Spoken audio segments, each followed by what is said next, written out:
Okay, let's dive into this. Picture this. It's March of 2000, and Cisco Systems is just sitting at the absolute top of the financial world. I mean, they were literally the most valuable company on earth. We're talking record revenues, record profits, and arguably the single best product in their entire category. They were, by all accounts, the definition of a perfect company. But then, almost overnight, this huge mystery unfolds.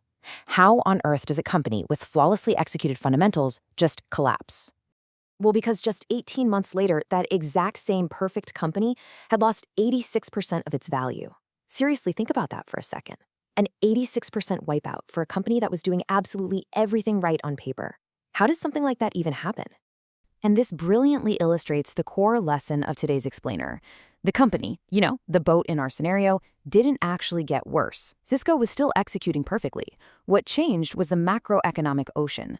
The ocean itself went down, and it sank every single boat with the tide, totally regardless of how beautifully built that boat was. So let's look at this mindset shift, ocean versus boat. Now, this is exactly where we separate the amateurs from the professionals. You see, an amateur stock picker is completely obsessed with individual companies. They always ask one question first: is this a good company? But a big picture investor, they require a totally different starting point. They ask, is this a good ocean to sail in right now? You always have to check the macroeconomic weather before you even bother looking at the polish on the boat. To actually make that transition from just hoping you get lucky into being a professional investor, there are 5 sequential jobs you really need to master. First up, you've got to understand why macro forces move markets. Second, learn how to harness those macro waves. Third, master your stock selection. Fourth, manage your capital so that one bad month just can't sink you. And finally, execute your trades like a professional, not a gambler.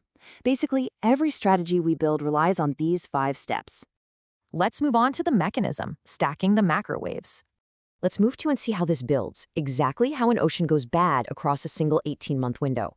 It all started with the Federal Reserve raising interest rates through 1999 and 2000, which made borrowing really expensive and naturally slowed down growth. Then oil prices spiked, which acted like a massive tax on every business and squeezed margins across the board. Next, the deep shocks of September 11th shook consumer and investor confidence at the most fundamental level. And finally, the Enron and WorldCom collapses hit. Suddenly, absolutely no one trusted any balance sheet, no matter whose name was on the cover. Now, a strong boat? It might survive just one of these waves on its own. But when you have 4 separate macro waves literally stacked on top of each other, total market risk gets completely repriced. It hits every single stock simultaneously. When the tide is pulling down this hard, being a great company is honestly just an irrelevant detail. Which brings us to the portfolio test. I want you to mentally commit to an answer right now for this.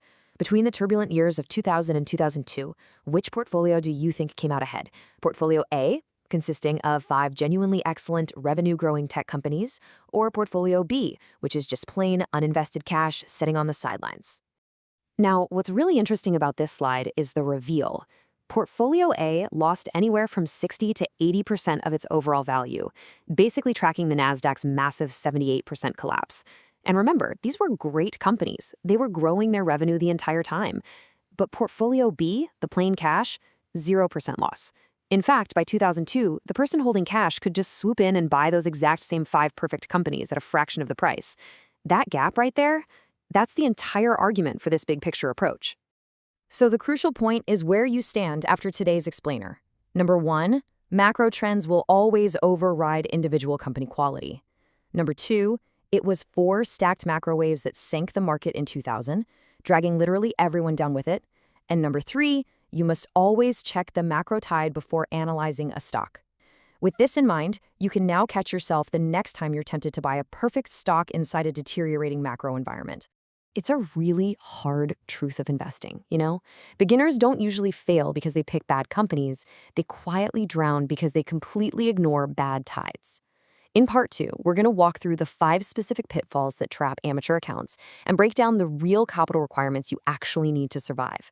But until then, ask yourself, if a flawless company can lose 86% of its value to the tide, what hidden macro waves are silently pulling at your portfolio right now?